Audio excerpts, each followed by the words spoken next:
Assalamualaikum warahmatullahi wabarakatuh. Selamat berjumpa. Salam sehat dan bahagia untuk kita semua. Selamat kepada Ananda yang masih dapat mengikuti kegiatan pembelajaran walau melalui pembelajaran jarak jauh online yang saat ini sudah memasuki semester genap atau semester 2 di kelas 11. Untuk mengawali kegiatan pada hari ini, mari sama-sama kita membaca doa.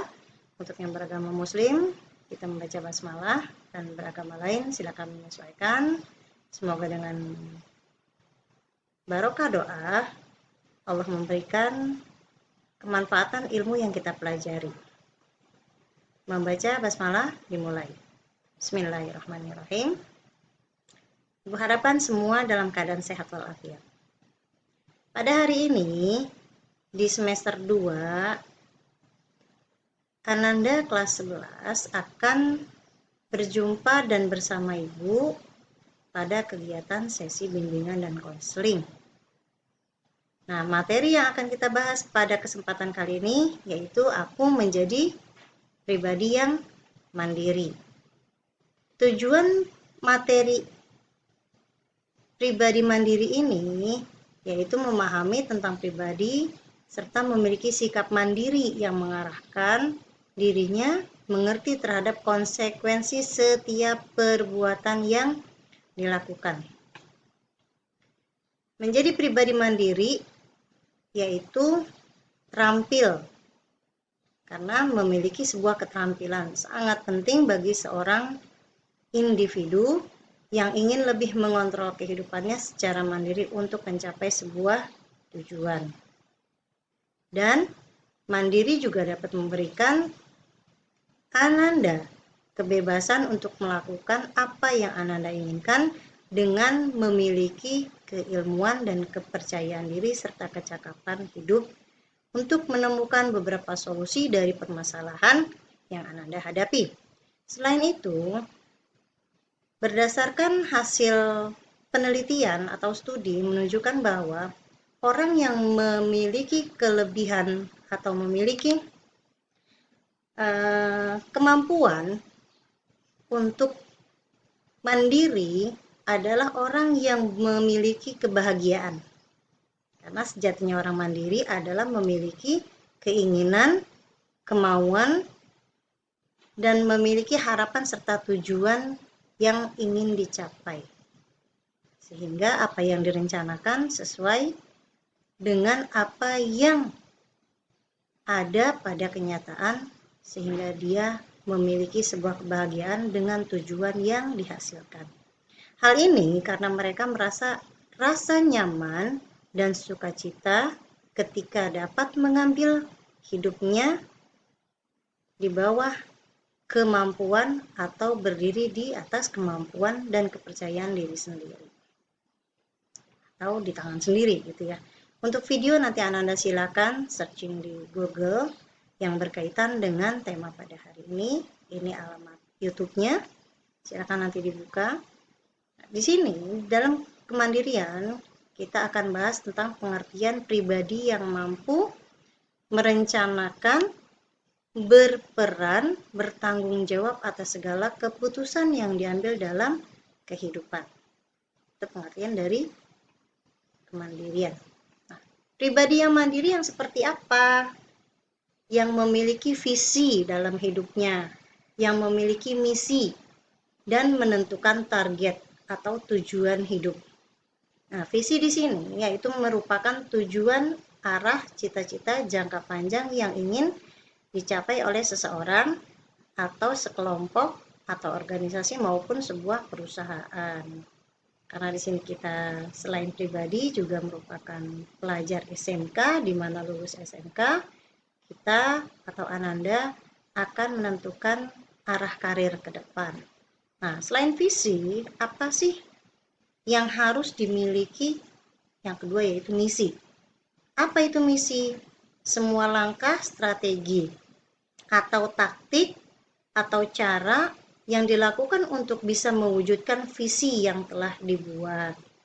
Atau bisa juga dikatakan bahwa misi adalah bentuk penjabaran lengkap dari visi sebuah organisasi. Sehingga misi biasanya dituangkan ke dalam kalimat yang lebih panjang dan lebih detail isinya. Selain visi dan misi, Anda juga harus memiliki sebuah target atau tujuan atau goals-nya. Akhirnya. Jadi akhirnya apa yang dihasilkan? Nah, targetnya itu sasaran atau suatu ketentuan yang ingin dicapai. Dalam waktu dekat, Ananda kelas 11 akan melaksanakan PKL. Di sini Ibu memberikan contoh tentang PKL. Nah, untuk persiapan PKL, Ananda harus mempunyai visi, misi, dan target. Apa yang Ananda akan lakukan, rencanakan, apa yang Ananda akan peroleh pada saat PKL, dan hasil apa yang Ananda akan bawa setelah masa PKL berakhir. Itu yang harus dirancang dari sekarang. Semoga dari paparan ini bisa difahami oleh Ananda semua. Macam kemandirian, yaitu mandiri secara emosional, mandiri secara sosial, mandiri secara intelektual, dan mandiri secara ekonomi. Yang seperti apa yang mandiri disebut mandiri emosional? Yaitu orang yang mampu mengendalikan emosinya dalam berbagai kondisi yang terjadi. Karena emosi itu banyak ya, tidak hanya marah dan tidak hanya sedih, tapi bahagia, kecewa, senyum, kemudian mendapatkan sebuah kesenangan, itu juga semua merupakan bentuk dari emosi. Kemudian mandiri secara sosial, kemampuan menyesuaikan diri dalam berbagai lingkungan, tempat bergaul, atau memiliki hubungan interpersonal yang baik antar sesama individu, baik lingkungan kecil maupun lingkungan besar. Contoh terkecil adalah di lingkungan keluarga. Mampu tidak kita atau Ananda menyesuaikan dengan orang tua, pola dengan tata cara ataupun sikap dan cara hidup yang dibangun di dalam keluarga ataupun lingkungan terdekat, baik lingkungan sekolah maupun lingkungan masyarakat. Karena setiap manusia adalah makhluk sosial yang membutuhkan manusia lain atau makhluk lain. Jadi kita tidak dapat berdiri sendiri. Yang keempat, kemandirian intelektual. Orang yang mampu berpikir dan bertindak secara bijak yang didasari oleh norma-norma yang berlaku. Boleh orang cerdas, orang pintar, IQ tinggi. Tapi kalau memang tidak mau dan tidak mampu bekerja sama ataupun mematuhi aturan dan norma yang berlaku, kemampuan intelektualnya sangat disayangkan karena hanya mampu untuk diri sendiri, tapi tidak mampu untuk berbagi dan memahami orang lain. Nah, yang keempat, kemandirian secara ekonomi. Apa yang dimaksud kemandirian secara ekonomi? Yaitu mampu memenuhi berbagai kebutuhan yang diperlukan dalam kehidupan. Nah, ekonomi di sini tidak hanya melulu mengenai materi uang, tetapi bagaimana kita mengelola kehidupan. Bahagia juga termasuk merupakan kebutuhan yang diperlukan dalam kehidupan. Cuma pada umumnya manusia menganggap ekonomi berkaitan dengan finansial. Jadi di mana ada uang, di mana ada kesenangan, di mana letak kebahagiaan. Tetapi itu ingat ya, tidak melulu pada materi finansial yang berbentuk uang atau kebendaan.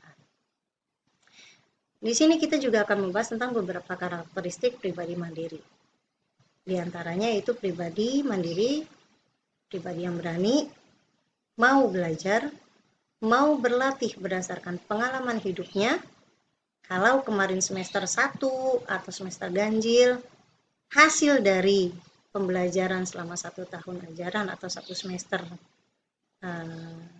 selama 6 bulan, hasilnya bagus, berarti harus lebih ditingkatkan atau paling tidak dipertahankan.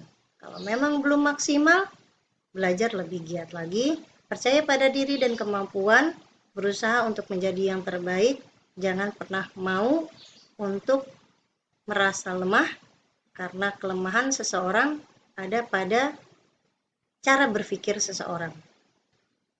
Kita mampu bangkit, kita mampu bangun dari kemauan dan keinginan. Dan pergerakan bukan hanya niat, jadi lakukan. Karakteristik yang lain adalah pribadi yang menetapkan gambaran hidup yang diinginkan buat skema hidup yang seperti kita pernah bahas di semester 1 kelas 10. Rencana hidup ya, bagan atau spiderweb yang pernah Ananda buat. Mudah-mudahan masih ingat. Kemudian karakteristik berikutnya, mohon maaf, yaitu pribadi yang berani mengarahkan kegiatan hidupnya untuk mencapai tujuan yang telah ditetapkan sebelumnya. Pada kesempatan kali ini pun kita akan membahas tentang karakteristik itu, yaitu pribadi yang berani menyusun langkah kegiatannya melalui tahapan yang realistis, berproses dan membutuhkan waktu. Jadi kita harus berpandangan kepada kenyataan, bukan hanya angan-angan bayangan. Sesuatu hanya dibayangkan, tidak akan kita peroleh. Tidak ada hasilnya, karena yang ada hanya mimpi dan angan-angan. Kemudian karakteristik berikutnya yaitu pribadi yang berani mengatur dan mengelola waktu dan kesempatan dalam banyak hal. Di mana porsi main, di mana porsi belajar, di mana porsi Ananda harus memang melaksanakan tugas dan kewajiban, baik di sekolah maupun baik di sekolah sebagai peserta didik maupun di rumah sebagai anggota masyarakat, anggota keluarga dan anggota masyarakat. Kemudian karakteristik berikutnya pribadi yang berani menata dan menjaga diri. Nah, di sini terkait kepada bagaimana melakukan pertahanan diri, menjaga kehormatan, dan menjaga martabat dan harga diri. Kemudian pribadi yang berani mengambil keputusan secara cepat dan tepat, tetapi tidak ceroboh. Nah, kata cepat dan tepat di sini butuh pertimbangan dan butuh kemampuan untuk menganalisa sebuah keputusan. Jadi tidak gerasa-gerusu dalam sebuah tindakan untuk memutuskan suatu masalah. Nah, selain itu, mudah-mudahan materi yang tadi disampaikan walaupun tidak banyak dapat Ananda pahami. Di sini ada tugas individu yang harus Ananda kerjakan. Kemudian nanti tugas itu akan Ananda kirimkan melalui email. Di situ sudah Ibu tuliskan emailnya.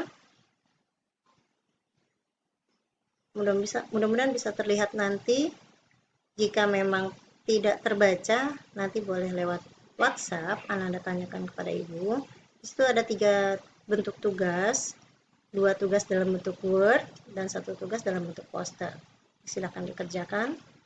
Kemudian juga di sini ada kisah inspiratif. Silakan Ananda baca. Kisah inspiratif ini akan kita bahas pada pertemuan sesi berikutnya. Terima kasih. Semoga pertemuan kali ini dengan bahasan materi yang kita bahas bersama menjadikan Ananda lebih mandiri, lebih percaya pada kemampuan diri sendiri dan lebih baik lagi di semester genap ini.